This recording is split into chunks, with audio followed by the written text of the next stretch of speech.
Honneur, respect. Bonjour, bon après-midi et bonsoir à vous tous et toutes. Et merci de m'accueillir chez vous, dans votre salon. Comme vous savez, nous assistons à un changement géopolitique dont on ne peut ignorer. Les BRICS qui prennent le devant et qui continuent de se fortifier, d'accueillir de plus en plus de pays. Des pays de l'Afrique de l'Ouest qui se réveillent et qui veulent reprendre leur destin en main.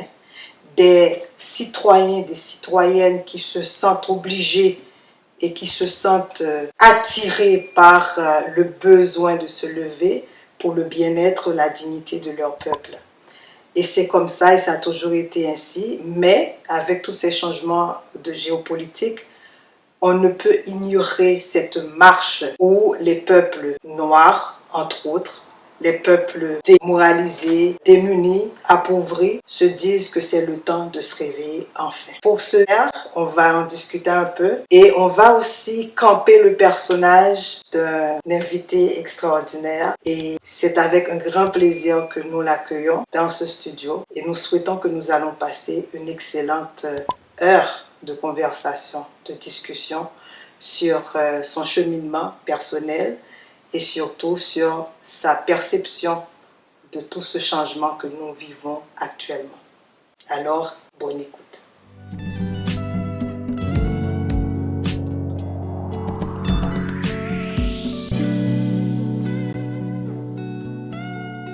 Alors, comme nous l'avions annoncé, je suis avec Jean Saint-Ville, connu plus précisément sur le nom de Jafrique Haïti. Alors, Jafrique Haïti, heureuse vraiment de t'accueillir. Comment ça va? Ça va, on est en plein été encore au Canada, donc on profite des moments de soleil. Exactement, parce que ça peut changer du moment à Ça l'autre. va changer. Ah, je voulais m'illusionner un petit peu, mais c'est pas grave. Alors, Jean Saint-Ville, tu es d'origine haïtienne. Oui. Et tu es un jeune retraité, n'est-ce pas? Comment tu vis cette retraite-là? Pour commencer. Disons plutôt que je suis à la veille de la retraite, puisqu'il reste encore quelques jours pour que ce soit officiel. Ah, d'accord. Mais c'est quand même quelque chose d'intéressant parce que je viens de poster quelque chose sur mon LinkedIn et je me rends compte que la photo que j'ai postée en 92, en fait, ce serait comme une photo de mon fils. Ah bon, parce que c'est l'âge okay, que j'avais à l'époque où justement je postulais pour un poste d'administrateur de programme au CRSNG, l'agence qui finance la recherche universitaire au Canada. Et puis, au moment de cette vidéo, à l'époque, je filmais tout. Je ne savais pas, je disais tout simplement, c'était comme une note à moi-même pour dire que, écoute, je viens de faire cette entrevue, je ne sais pas comment ça va se passer, mais si ça va, etc. Essentiellement, j'étais au bord du découragement. Et puis, j'ai trouvé ça intéressant parce que je cherchais dans mes vidéos, parce que c'est ça la retraite aussi, on a le temps de regarder les anciennes vidéos de lui. Les anciennes photos et tout ça, les souvenirs. Exactement. Alors, j'ai trouvé ce clip de quelques secondes à l'intérieur d'une autre vidéo qui n'avait rien à voir avec, parce que justement, on filmait les choses comme elles arrivent. Donc, c'est ça. Ouais, donc on fait de petites découvertes. Intéressant, intéressant. Mais si on avait à décrire Jean Saint-Ville, tu dirais quoi exactement pour les personnes qui ne te connaissent pas encore? Bon, comme j'ai dit dans mon livre Vive bon Dieu à ma religion, je suis un fils d'Afrique né en Haïti. Et j'ai compris que depuis la Guinée, bon nèg sap kore yon lot, ce qui veut dire que l'entraide, l'Ubuntu en fait, ouais, la fraternité date du temps où nous étions tous à Al-Keboulan, le continent mer. Et c'est ça. Donc, j'ai la ferme conviction que l'amour est plus puissant que la mort. Puisque c'est notre combat perpétuel dans l'humanité, c'est d'essayer de vaincre la mort individuelle et collective. Et particulièrement pour le peuple africain, moi je suis très touché par le fait que nous faisons partie d'un peuple qui, depuis 1492, est en fuite. C'est-à-dire pourchassé de chez soi, kidnappé. Et comme l'auteur haïtien, je crois que c'est Anthony Phelps, qui dans son texte parle de négrier d'eux-mêmes. Donc, pendant cet entretien, des milliers de nos frères périssent dans la Méditerranée, laissant les territoires les plus riches de la planète, au Congo, au Sénégal. Je sais que vous avez été dans plusieurs de ces pays du continent. C'est ce qui frappe quelqu'un qui vient des Antilles en arrivant sur le continent africain. C'est un territoire riche. Justement, j'Afrique Haïti, parce que là, tu vas rapidement dans des endroits où on veut amener un petit peu plus tard. Et tu es né en Haïti, tu as grandi au Canada et tu as eu à faire le voyage sur le continent mer à Kéboulane. Comment ça a été la première fois, la toute première fois que tu as foulé le sol du continent? C'est un moment qui est toujours inoubliable. Dans mon cas, il s'agissait d'un voyage d'affaires où je devais me rendre en Italie pour le travail. Et comme je suis quelqu'un qui constamment vérifie pour voir les opportunités. Un aventurier. Ouais. C'était en 2006 et puis ça ne me tentait pas vraiment de passer les heures. De rester en Europe. En Europe, tu sais, j'ai débarqué en Italie. L'Italie c'est beau, mais j'ai été chercher sur le web et j'ai trouvé un billet très bon marché. Rome, Caïro. Donc Égypte. Égypte.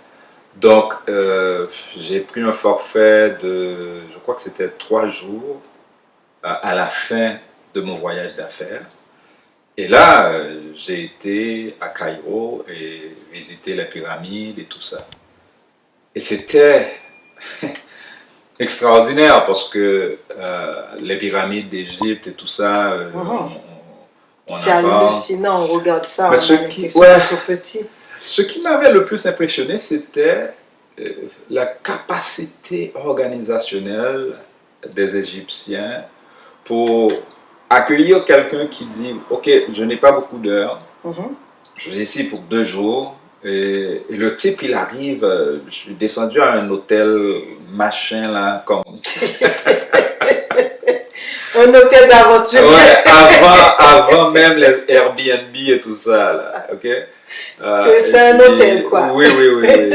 Les pharaons n'habitaient pas là. Ça c'est certain. En tout cas, le type me fait un plan pour mes 2 jours. Voici ce que tu peux faire, voici ce que tu ne pourras pas faire. Non, ça vaut pas la peine d'aller t'aventurer à louer une voiture ici. Là, tu ne sauras pas comment conduire. C'est pas cher d'avoir un chauffeur et la voiture. Écoute, la fin de semaine m'a coûté beaucoup moins cher faisant tout ce que je faisais à Caïro que si j'étais resté en Europe. Alors, et bien sûr, avec des expériences extraordinaires, j'ai pris un tour des pyramides et tout ça là. La rencontre des gens, comment c'était? Super. Il y a le défi linguistique parce que je n'avais que l'anglais comme outil. Puisque et le français aussi. Il y avait quelques Égyptiens qui communiquaient en français, mais c'était surtout l'anglais. Et les guides pouvaient communiquer assez bien en anglais. Donc, puisque bien entendu, je ne parle pas arabe, etc. Donc, il y a ça, mais l'autre chose qui m'a beaucoup frappé, c'est le sens du commerce des gens. J'étais là en plein Ramadan, donc... La religion, en fait, n'a pas été un problème. Non, c'est ça que j'ai aimé, parce que moi, je ne suis pas du tout religieux, mais les gens faisaient la prière 5 fois par jour. C'était fascinant pour moi. j'étais là à observer, à filmer, et puis, etc. Mais on ne portait pas un regard sur le visiteur comme s'il devait lui aussi pratiquer la religion ou quoi que ce soit. Donc ça, c'était bien. Mais le sens du commerce, c'est resté notre source. Oui, oui, parce que c'était le soir que la ville bouillonnait d'activité. Est-ce qu'il y a le soir en fait en Égypte? C'est ça qu'il faut se demander. Le soleil s'est couché, donc pour moi c'est le soir. Mais la vie continue. C'est le soir que commencent les activités parce que, étant le ramadan, les gens se reposaient, ils faisaient comment on appelle, le jeûne. Le jeûne. Donc, quand moi je me prépare à aller me coucher, je me rends compte que toutes les lumières sont allumées. La ville bouillonnait d'activité. Les magasins et tout ça. Alors moi, je me suis dit, écoute, je suis ici seulement pour 2 jours. J'aurai toute la mort pour dormir. Donc, je me mets dans la rue et je commence à communiquer avec les gens. Et les enfants qui vendaient des petites choses dont on n'a pas besoin, mais on se sent obligé d'acheter. Oui, parce qu'on regarde ces petits visages, très accueillants, qui racontent plein de choses. Talentueux aussi, parce qu'ils savent quoi dire, quoi faire pour t'obliger à acheter quelque chose dont vous n'avez pas besoin.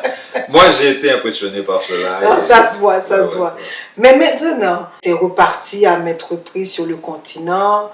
Est-ce que pour toi, les choses ont changé entre-temps? Comment tu vois maintenant le continent, les rapports entre les gens? Comment tu as vécu ça? Parce que tu es retourné, ça fait pas longtemps non plus. J'ai été dans différents points. L'Égypte, nous sommes retournés en famille en 2010 et ça, c'était différent. Puisque quand j'ai été là-bas, c'était Moubarak qui était au pouvoir et on l'a renversé après 2010. Et justement, nous avons vu comment il y a eu beaucoup de mouvements, de personnes. Je ne sais pas comment que c'est présentement pour l'Égypte, parce que je ne suis pas retourné après cette période-là.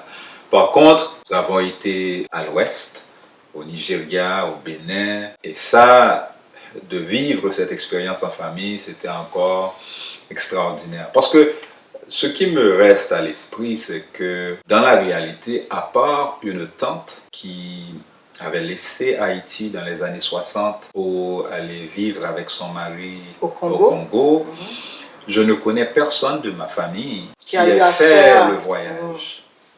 Parce que Haïti, c'est des Africains qui ont été déplacés de force, kidnappés, torturés, esclavagisés, qui ont en tête ce besoin de reconnexion avec l'Afrique. Est-ce que tous les Haïtiens voient ça de la même façon? Pas nécessairement, mais dès qu'on commence à prendre conscience de qui on est, ça devient un besoin.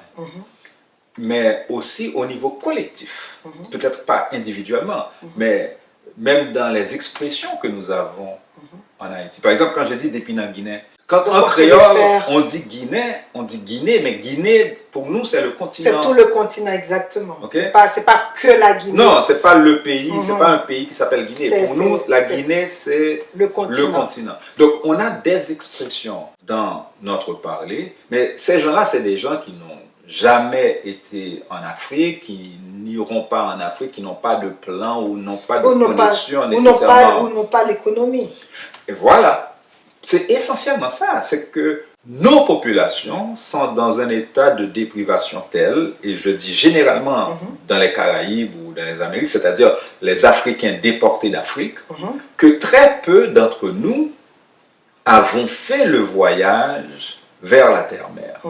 Mais les quelques-uns d'entre nous qui avons fait ce voyage, nous savons, et je l'ai entendu sur les reportages YouTube et tout ça, comment tout le monde bon, nous ne le vivons pas exactement de la même façon. Bien sûr. Mais il n'y a personne qui puisse revenir du continent africain pour dire que ça a été... Ça m'a laissé indifférent.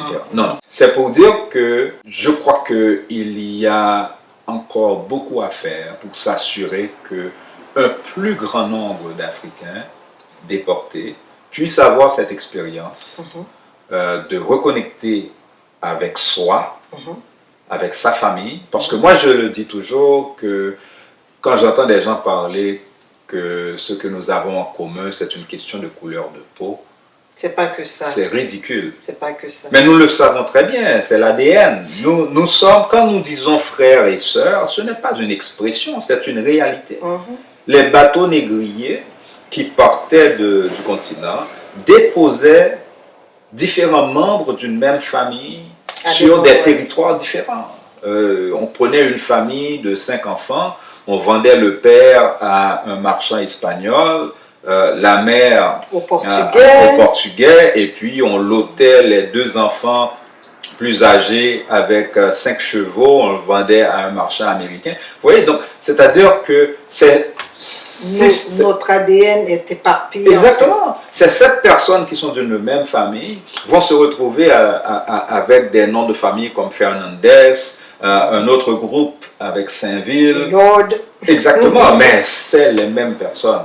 Et ceci pour moi est quelque chose qui m'a aussi habité pendant longtemps en visitant les quelques pays des Caraïbes que j'ai pu visiter, pour voir jusqu'à quel point nous pouvons être l'un à côté de l'autre, comme Haïti, Cuba, Jamaïque, les Bahamas, et ne pas se reconnaître comme frères et sœurs, membres de la même famille, où on a même des situations de discrimination ridicules. Mais c'est parce que justement, le travail qui aurait dû être fait n'a pas été fait efficacement, sachant très bien qu'il nous faut être reconnaissants envers les ancêtres, les Anténor Firmin, et tous les autres qui ont écrit, qui ont produit des documents. Mais malheureusement, il y a un gouffre énorme entre ceux et celles d'entre nous qui avons accès aux bouquins et la grande majorité qui ne l'a pas. Donc la divulgation ne se fait pas correctement. Exactement. Ce besoin n'est pas un besoin qui se limite à ceux qui sont lettrés. Tout le monde a besoin de cette connexion avec sa corde ombilicale, parce que c'est ce que l'Afrique représente pour nous. Mais j'Afrique Haïti, je rentre vraiment dans le travail que tu fais. Beaucoup de gens te connaissent à travers les médias sociaux, entre autres Facebook. Tu fais souvent des lives. Tu écris énormément. Tu écris énormément. Tu es aussi consultant par moment sur les affaires concernant Haïti, entre autres. Et j'aimerais savoir ce qui t'a amené, ce qui t'a inspiré à devenir militant, si je peux me permettre ainsi, parce que ça c'est vraiment un court-circuit que je fais, sinon on aurait pu étaler énormément de ce que tu fais en termes de travail, de connexion et de prise d'identitaire, parce que c'est ça aussi, bien sûr, à travers ton travail. Alors, qu'est-ce qui t'a inspiré à être aussi conscient? Honnêtement, je pense que tout ceci s'agit de cheminement naturel. Bien sûr, je reviens toujours à cette rencontre à l'université Waterloo où j'ai étudié la biologie. Et par hasard, j'ai eu le bonheur d'avoir intégré l'association des étudiants antillais. Et le fait que les étudiants africains de l'université de Waterloo étaient peu nombreux, cette année-là, ils s'étaient associés avec les Antillais pour organiser certaines choses. Et puisque, en général, les Africains étaient du 2e cycle, donc c'était des gens qui faisaient leur maîtrise et leur doctorat, ils étaient plus intellectuels que les Antillais qui faisaient la fête, calypso. Qui zoukaient bien, ils mettaient le compas. En fait, même pas de zouk, là, c'était... Le compas ou autre chose. C'est les Jamaïcains et les Trinidadiens qui dominaient. Donc, il n'y a rien que le soca et le reggae. Justement, j'étais devenu président de l'association et je devais me battre pour jouer un peu de compas et leur dire que il y a aussi Cuba dans les Caraïbes. En tout cas, bref, disons que nos aînés dans l'association des étudiants africains de l'université de Waterloo ont invité Kwame Touré. Voilà, je ne connaissais Je pas ne le connaissais grand-chose de Kwame Touré. Bon, une fois qu'ils l'ont invité, j'ai fait un peu de recherche. recherche, mais j'étais ébahi quand Kwame Touré, qui avance avait le nom Stokely Carmichael, il est d'origine trinidadienne, mais il a grandi aux États-Unis, était un militant avec Très reconnu, les Black respecté. Panthers, Martin Luther King, il était au fond des mouvements pour les droits civiques aux États-Unis. Ce type venait à Waterloo et avant la conférence, puisque je faisais partie du groupe des organisateurs, on était assis avec lui en salle, on préparait la conférence. Et Kwame nous parle d'Haïti. Imagine, comme je vous ai dit là, les étudiants, c'est un combat de les intéresser de ce qui se passe En Haïti. Exactement, outre la Jamaïque voilà, et Trinidad. Voilà. Et là, voici l'invité qui nous indique l'importance de la révolution haïtienne. Il connaissait Toussaint, Dessalines, et puis moi j'étais là, waouh. Et là, il m'apprenait des choses que je ne savais pas. Mais ce qui m'intéressait le plus, c'est de voir comment cette connexion que nous n'avons pas naturellement dans les Caraïbes entre nous, il y a certaines personnes qui ont réussi à passer ce clivage, dont Kwame Touré. Et à l'époque, je ne savais même pas qu'il était ou allait devenir, je ne sais pas, ou je pense qu'il était déjà lié avec Myriam Makeba, la fameuse chanteuse. Ils ont eu de bonnes relations.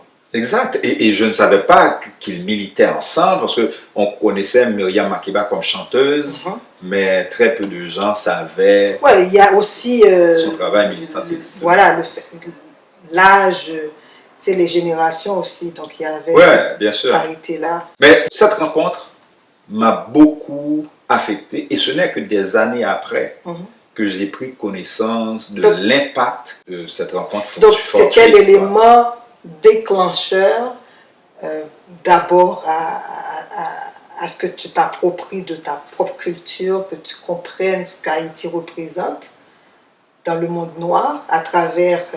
Oui, mais c'est plus que ça, c'est plus que Haïti en tant que territoire, c'est plutôt mon peuple, le peuple africain. Parce que en rencontrant Kwame Touré, le fait même qu'il ait changé son nom, et à cette même époque-là, je ne me souviens pas si c'est avant ou après la rencontre avec Kwame que j'ai lu l'autobiographie de Malcolm X, qui aussi a eu un impact énorme sur moi. En plus du livre Roots que Alvin Ailey a écrit aussi, Alex Haley a écrit aussi. Donc, à cette même époque-là, je lisais Walter Rodney et d'autres auteurs des Antilles.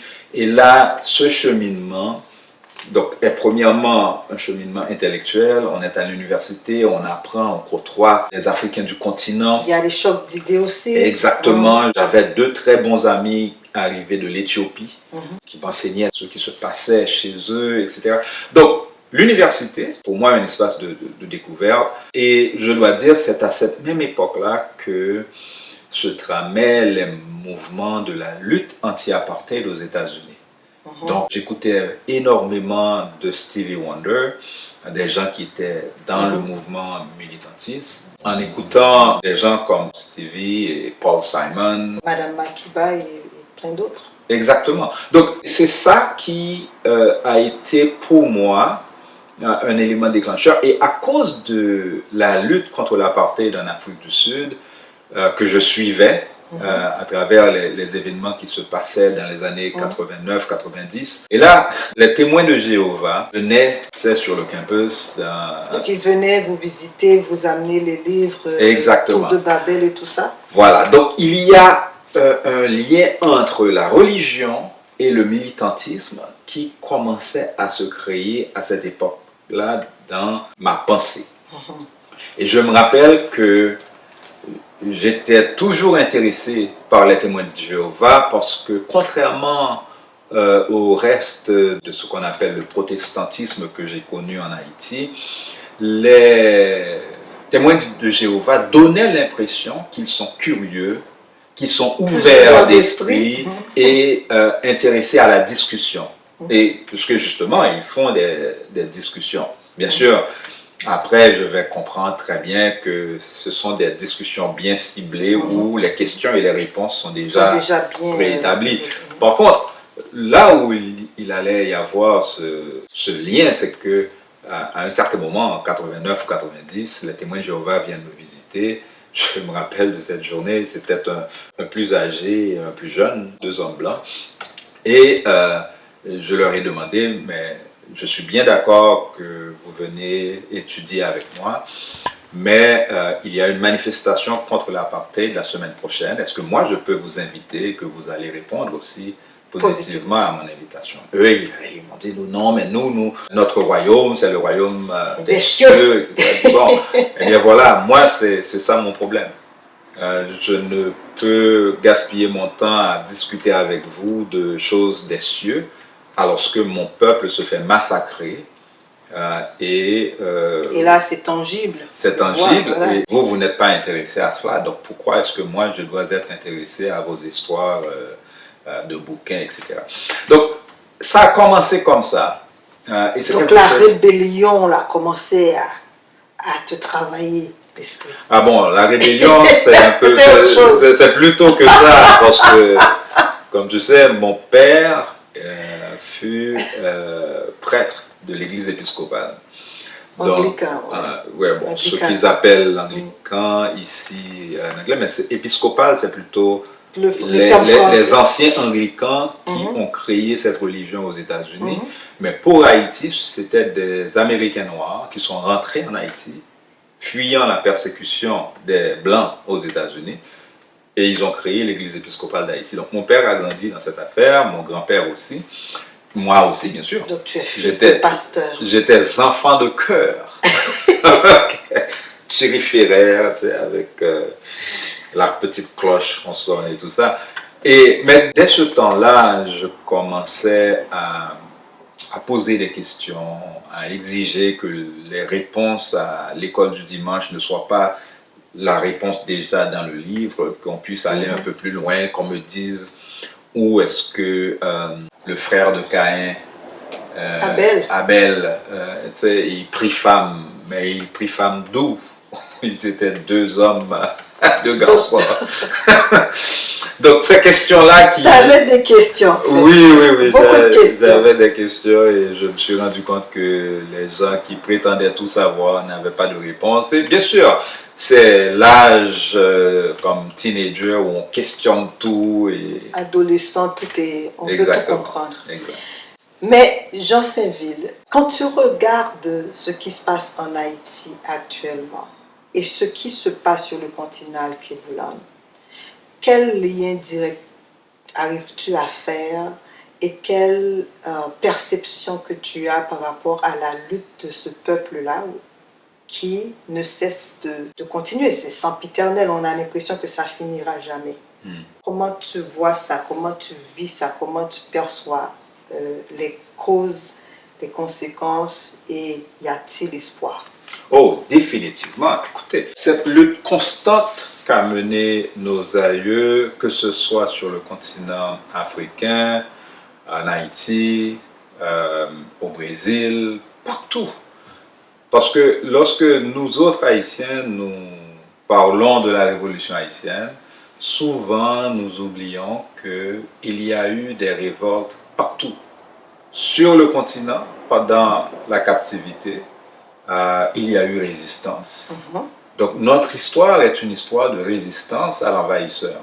Depuis l'Antiquité, pendant la traversée et sur la terre ferme, ce qui vraiment fit la différence, c'est que la différence démographique qui existait sur l'île d'Haïti était unique.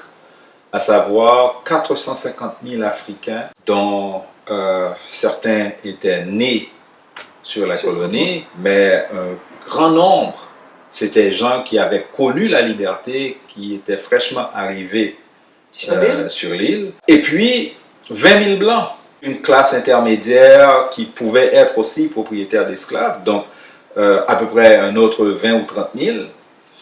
Et les Espagnols, les Anglais n'avaient pas organisé les colonies esclavagistes de la même manière, où il y avait une population africaine en esclavage aussi nombreux comparé à la population blanche.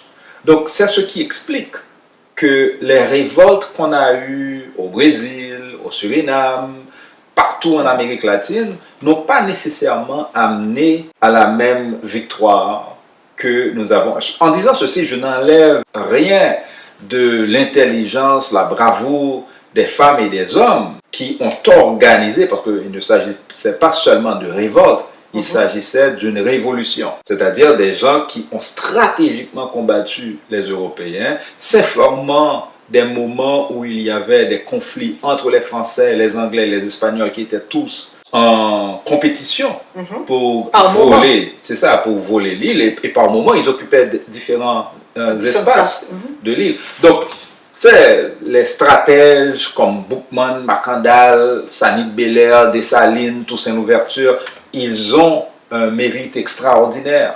Ils calculaient la saison des pluies pour attaquer, sachant très bien que la fièvre jaune qui affecte autant les blancs que les noirs, ce n'est pas une maladie génétique, mais ils savaient très bien que les Européens étaient plus vulnérables. Exactement, plus vulnérables qu'eux, et que même quand la population africaine allait aussi subir des pertes, mais avec la fraternité et le courage de ces Africains qui vivaient dans les maisons, dans la grande maison des colons, qui, de connivence avec ceux qui étaient dans les champs, permit la victoire de la Révolution. J'aimerais vraiment te poser une question par rapport à ça, parce que on a tendance tout le temps à faire une différence ou à mettre les Africains en face l'un l'autre, à savoir celui qui était dans la maison était plus choyé, était quasiment le chouchou du colon, et donc avait la capacité ou la facilité à trahir son frère du champ. Comment toi tu le vois, comment tu analyses tout ça par rapport à ça? Ben, je pense que le problème, c'est que nous faisons d'un comportement naturel, humain, quelque chose que l'on veut attribuer à nous seuls Africains. Il n'existe aucun exemple de conflit humain où on a une communauté où il n'y a pas eu de traîtres, où il n'y a pas eu de lâches, où il n'y a pas eu de gens qui n'ont pas pu résister.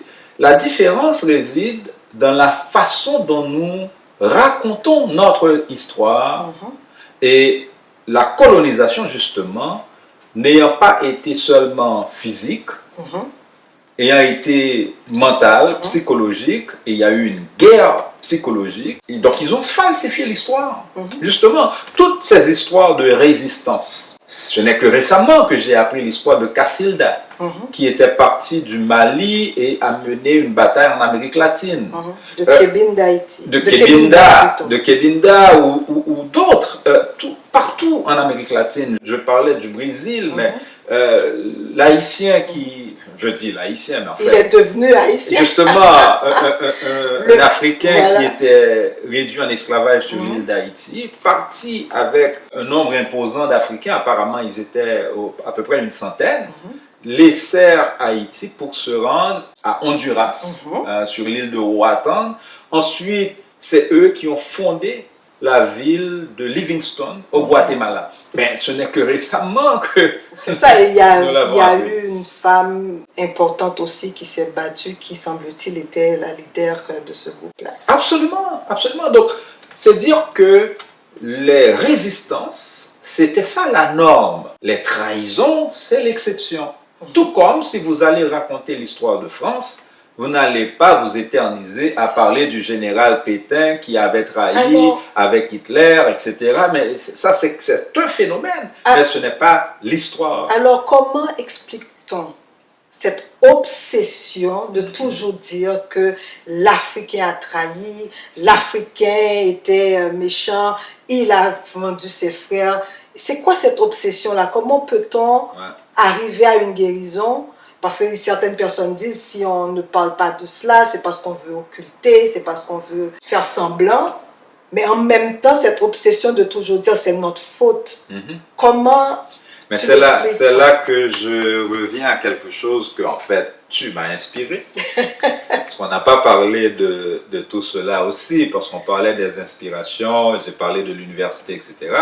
Mais en fait, ce n'est que récemment, en parlant à Kébi, cela m'est arrivé à l'esprit que, en fait, je t'ai rencontré à une activité de militance pour la première fois. Et le fait que c'était, je ne sais pas si tu te rappelles, la visite de René Préval à l'université Saint-Paul, c'était la première fois que moi je t'ai vu. Peut-être que toi tu ne m'avais pas vu. Je t'avais déjà vu. En tout cas.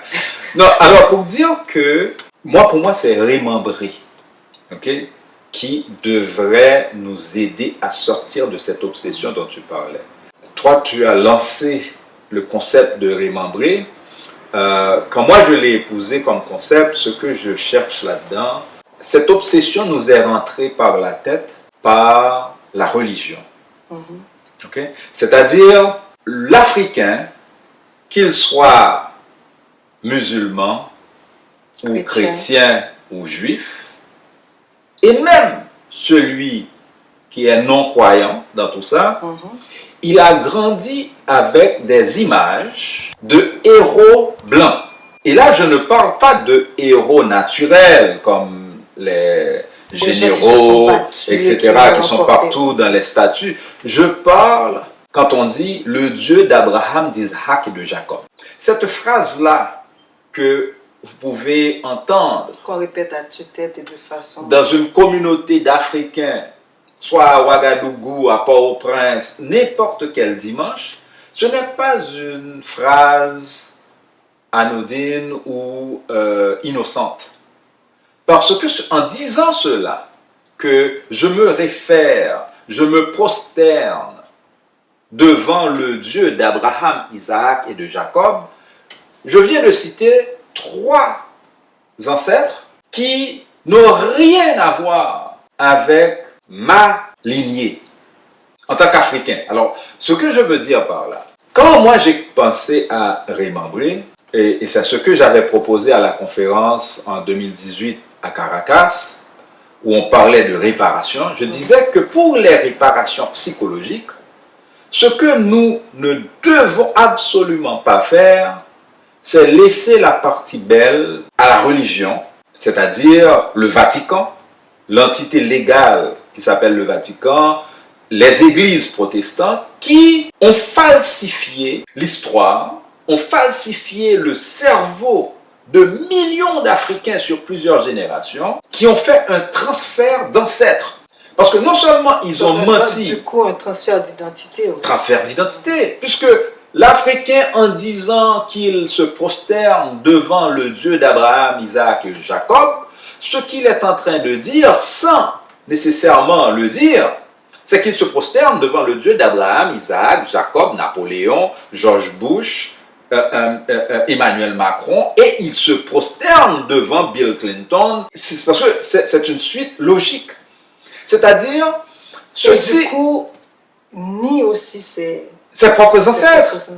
C'est pour cela que le jeune qui grandit en Haïti ne connaît pas l'histoire de Cassilda qui était en Bolivie, et celui qui grandit en Jamaïque ne connaît pas Dessalines, celui qui grandit au Mali ne connaît pas Zumba qui était au Brésil. C'est-à-dire que nos ancêtres... Et même ceux qui se retrouvent sur le continent alkéboulin. Même dans leur propre pays. Dans leur propre pays, puisque l'enfant en allant à l'école pour la première fois, ou des fois en fait à l'église avant, est introduit aux ancêtres de ses bourreaux. Et non seulement introduit, mais introduit dans une position de prosternation, d'adoration. Et ce n'est pas innocent que l'image de Leonardo da Vinci, Michelangelo, ces images-là qu'on a créées pendant ce qu'on appelle le Moyen-Âge pour représenter le Tout-Puissant, le Dieu unique, c'est l'image du mâle blanc dominant. Et dans toutes les réformes qu'il y a eu, personne n'a exigé qu'on abandonne ce Jésus blanc et que maintenant, puisqu'il s'agit de fraternité humaine, mais bien entendu, ils auront quand même un problème puisqu'ils ont créé leur petite histoire en disant que le Jésus est venu sur terre, donc il doit avoir une enveloppe humaine. Donc ils ont décidé carrément de donner une enveloppe blanche à quelqu'un qui est allé se cacher en Afrique, en Égypte. Mais c'est sûr, on ne pouvait pas le voir. Donc, tout ceci pour dire que la partie, pour moi, importante de remembrer, c'est-à-dire remembrer dans le mot créole, ça veut dire se refaire des membres, se resolidifier. Moi, ce que j'ai proposé à la conférence, c'est que l'on exige, parmi toutes les réparations qui doivent avoir lieu, parce qu'il doit y avoir réparation monétaire pour tous ceux qui ont survécu la Mahaffa, c'est-à-dire la grande tribulation qu'a connue les Premières Nations de l'Afrique et des Amériques, okay? Mais qu'on exige que le Vatican, que les églises protestantes remettent les clés, okay, et les papiers de toutes les terres et les églises qu'ils possèdent encore aux communautés de ces populations-là. Pour que justement, une ancienne église où on voyait accrocher des images du Jésus blanc, de Marie blanc, Joseph blanc, les saints, ceci, cela, soit systématiquement remplacée par des statues, des photos de Dessalines, de Zumbi, de Casilda, de Winnie Madikileza Mandela, c'est-à-dire nos aïeux, nos ancêtres. Et Marie-Claire, heureuse, félicité, bonheur, nous pourrions passer toute une journée ici à citer les noms d'hommes et de femmes. Okay?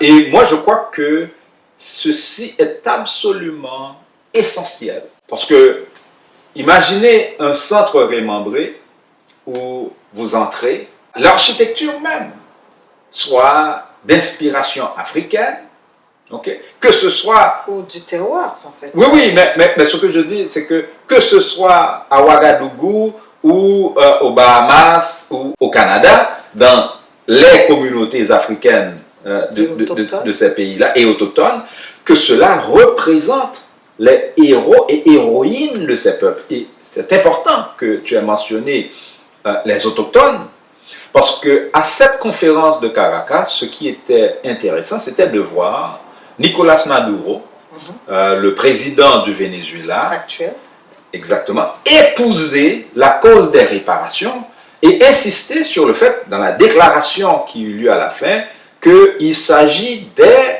premiers peuples, des nations, des Amériques et de l'Afrique.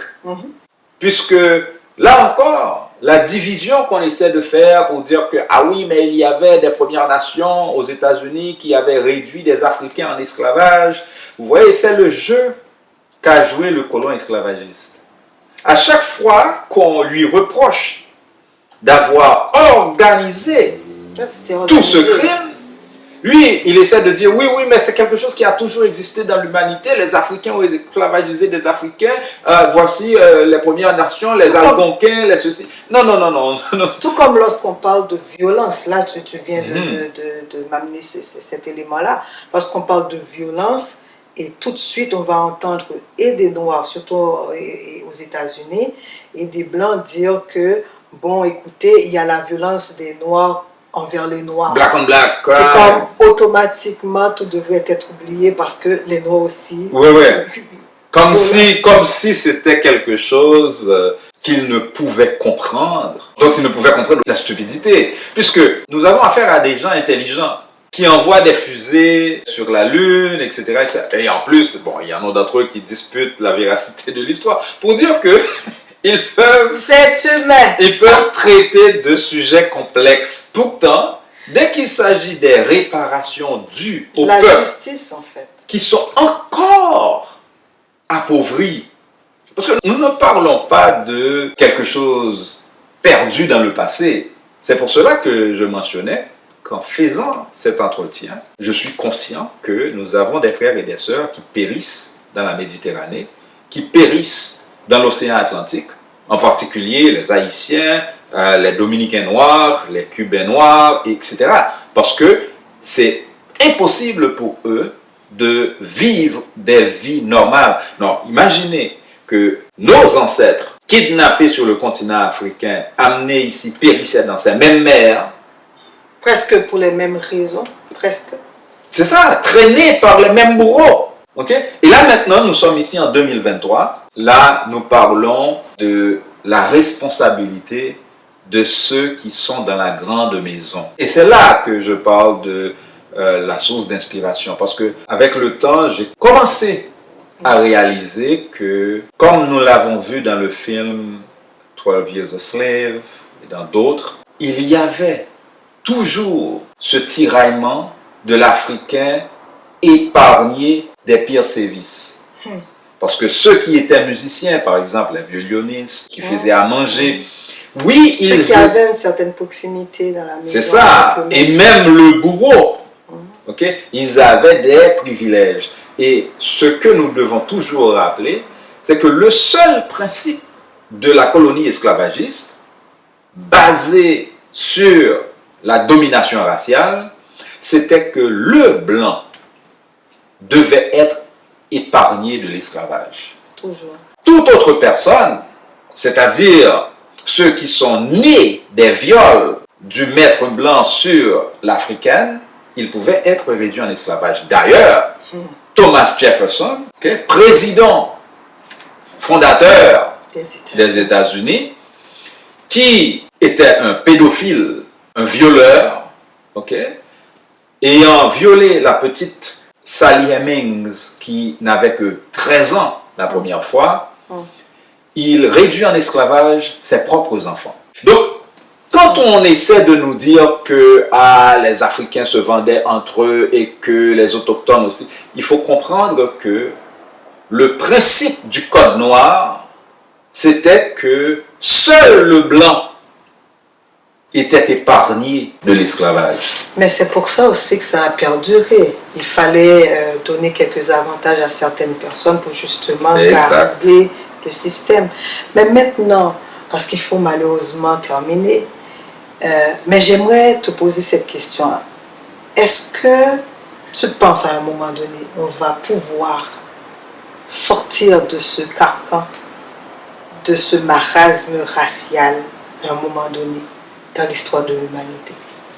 Bon, je ne sais pas, ça va dépendre de nous. Je crois tout comme pendant la Révolution haïtienne, Napoléon ne pouvait être assez intelligent, Rochambeau non plus, bien que c'était évident que 20 000 blancs éventuellement seraient renversés, mais la maladie les rendait stupides. Ils pensaient qu'ils pouvaient continuer comme ça pendant longtemps. Et Toussaint Louverture leur avait offert des possibilités de vivre sur l'île en compagnie, même encore gardant certains privilèges. Ils ont kidnappé Toussaint Louverture, l'ont trahi et l'ont tué, affamé au fort de Joux. L'infâme Napoléon Bonaparte, le criminel, il faut toujours le rappeler, le génocidaire Napoléon Bonaparte, responsable de ce crime odieux. Mais alors, c'est ce qui confirma à Dessalines et aux autres qu'il n'y a aucun espoir de civiliser les barbares européens esclavagistes. Et je crois qu'aujourd'hui, en 2023, l'espoir de l'humanité ne réside ni en Europe, ni aux États-Unis, ni au Canada, ni parmi les populations qui se sont enrichies du sang et du sueur des populations qu'ils ont envahies à travers la planète. Un simple exemple. Regardons comment Élisabeth II, qui porta le nom de l'autre Élisabeth, Élisabeth I, celle qui dans les années 1500 commanda ce premier bateau négrier qui s'appelait le Jésus de Lubeck, avec son complice John Hawkins. Eh bien, Élisabeth II, disais-je, qui est décédée l'an dernier, à l'âge de 96 ans, nous avons vu comment, dans toutes les discussions qu'il y avait, pas un seul de ses héritiers, même pas celui qui est marié à une soi-disant mulâtresse, ne pensa que c'est le moment opportun de remettre au peuple de l'Inde, du Nigeria, du Congo, ces couronnes avec ces diadèmes, ces diamants que nous avons volés, et tout le monde le sait. Donc nous avons une petite famille de paresseux voleurs à Buckingham Palace, se prélassant dans une richesse extrême. Ils vont faire quoi avec toute cette richesse? Elle est où, Elisabeth? Sous terre. Où nous allons tous. Donc pourquoi ne pas remettre à ces enfants du Congo, du Mali, du Burkina Faso, ce qui leur appartient? Et malheureusement, il y a beaucoup d'héritiers de ces gens-là qui se sont fourrés dans la tête, je ne sais comment, que si nous commençons à payer les réparations, cela ne va jamais s'arrêter. Les Africains vont exiger ceci, ils vont exiger cela, ils vont vouloir nous réduire en esclavage, nous aussi, pour 400 ans. Mais franchement, qu'est-ce qui s'est passé en Afrique du Sud? Est-ce qu'on a vu les Africains se lever et égorger les Blancs qui sont restés sur la terre? Je te souviens comment, en pleine Coupe du Monde, avec Nelson Mandela encore vivant, nous allumons la radio et qu'est-ce qu'on entend? On vient d'arrêter un groupe de Blancs qui voulait faire un coup d'État. En 2010, ils allaient faire quoi? Faire un coup d'État en Afrique du Sud pour remettre l'apartheid en place. C'est pour cela que je dis, il n'y a aucun espoir dans ceux qui se sont habitués à se mentir que tout ce privilège qu'ils ont est le fruit de leur travail, de la science, de la révolution industrielle. Mensonge, nous le savons tous. Tout ceci a été érigé sur le sang et la sueur des peuples envahis par les Européens. En disant ceci, qu'est-ce que je suis en train de dire? Ce n'est pas qu'il faille renverser les choses, sens dessus-dessous, et puis maintenant faire souffrir les Européens. Quand on dit réparation, le mot le dit. C'est pour ça que des fois je deviens impatient puisque je sais que j'ai affaire avec les gens les plus scolarisés de la planète. Pourtant, ils prétendent devenir idiots dès qu'on dit le mot réparation. Ils entendent rétribution, ils entendent revanche. Et tout comme ils l'ont fait en 2001 pendant la conférence de Durban en Afrique du Sud, au lieu de s'armer de courage et de regarder les faits en face et de dire voici, nous avons la crise climatique, nous avons la technologie, les moyens de transformer l'environnement, mais de façon responsable pour qu'on trouve à manger pour tout le monde. Et voici que dans le monde industriel dans lequel nous vivons, avec les technologies que nous utilisons, les caméras, et les ordinateurs et tout ça, il y a des pays comme le Congo qui ont tout le coltan du monde. Il y a des pays comme le Niger qui a tout l'uranium du monde. Nous voulons pouvoir accéder à ces ressources En vous payant le prix normal. le prix normal. Comment voulez-vous que ce soit accepté que l'enfant qui est né au Niger meurt de faim tandis que son sous-sol regorge d'uranium?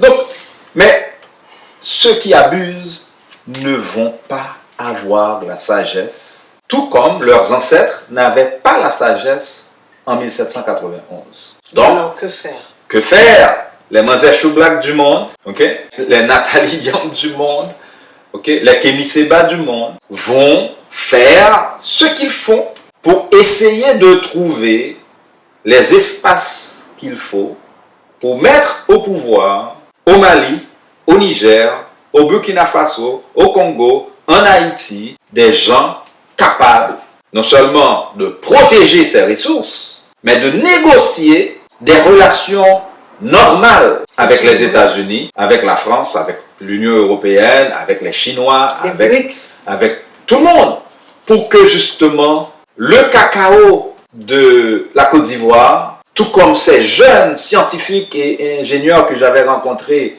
à Grand Bassam en 2021 disaient, nous ne sommes plus intéressés à expédier notre cacao à vil prix en Suisse, en France, au Belgique.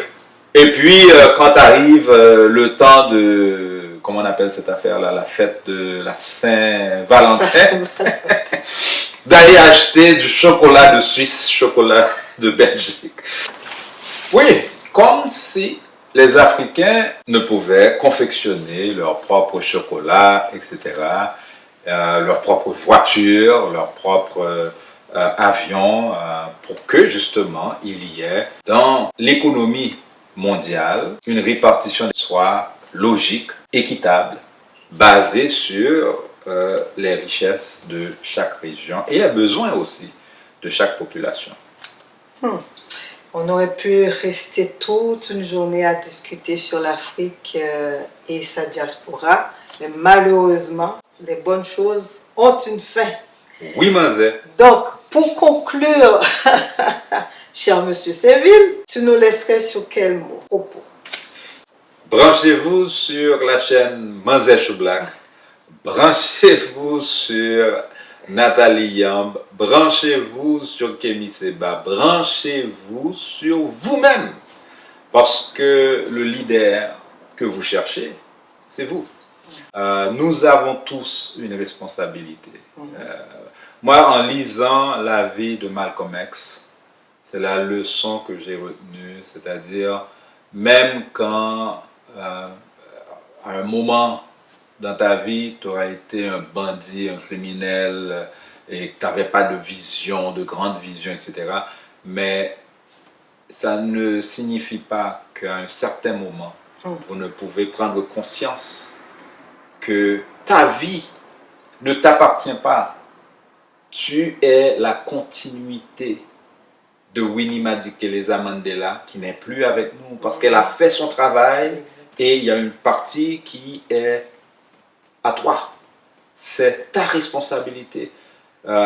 Et ayant étudié en biologie, ceci me reste constamment à l'esprit que notre seule façon de gagner cette bataille contre la mort individuelle, c'est à travers cette prise de conscience, le Ubuntu, que nous sommes, et ça de façon concrète pour une maman. Je suis parce que nous sommes.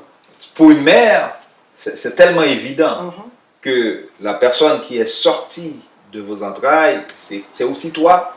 C'est une extension de... Voilà. Donc, cette hantise de vouloir vivre éternellement, bon, nous l'avons déjà, la vie éternelle. C'est à travers l'existence de plusieurs générations. Donc, assurons-nous qu'il n'y ait plus de mères voyant ses enfants périr dans la Méditerranée, dans l'océan Atlantique, les Caraïbes, parce que justement des criminels qui se disent entrepreneurs veulent aller voler l'or d'Haïti, le lithium de la Bolivie. Non, non, non, non. La vie humaine est la chose la plus importante et en toutes circonstances, nous devons offrir aux gens la possibilité de vivre. Et pour ceux qui ont cette hantise que maintenant il y a de grandes migrations, des réfugiés qui nous arrivent de partout, au Canada on l'entend constamment, ils sont au stade olympique, etc. Mais vous voulez avoir la paix chez vous, mais cessez de foutre la paix dans le pays des autres. Et moi je peux vous dire... La guerre, tu veux dire? Non seulement la guerre, mais les coups d'État. C'est d'aller kidnapper le président d'Haïti et le remplacer par des voyous et des années après, 20 ans plus tard, ça ne change rien. Prétendre s'étonner que les criminels ont commis des crimes. Mais non, ça ne fonctionne pas ainsi. Donc, vous voulez la paix, investissez dans la paix. Comme ça, au lieu d'avoir des musées de la guerre à droite à gauche, nous pourrions avoir un musée de la paix pour honorer les gens qui ont véritablement combattu pour la paix. Comme Manzé Choublac. Et comme toi d'ailleurs, et plein d'autres Alors, je vous remercie d'avoir été là avec nous, d'avoir passé cette bonne heure de discussion. Vous nous avez écoutés. Donc, J'Afrique Haïti, si les gens veulent te contacter, ils font quoi? Ils feront quoi? Oui, mon site internet, jafricahaiti.com. Si vous parlez anglais, vous arrivez au même site en tapant godisnotwhite.com. Et je suis aussi sur Facebook, Twitter, LinkedIn. Et En fait, tous les médiums des médias sociaux. non, que les vieux utilisent. Que les vieux Je utilisent. suis pas encore... Bon, je suis sur TikTok, mais je n'ai rien posté. Donc, j'ai des leçons à Ça apprendre. viendra. Ça viendra. Alors, merci d'avoir été là avec nous. Je vous souhaite une agréable semaine. Et comme à l'accoutumée, je vous fais de gros bisous. Moi, et beaucoup de câlins. Et à la prochaine. Et entre-temps, je vous dis simplement, Kembe Jam Palagé.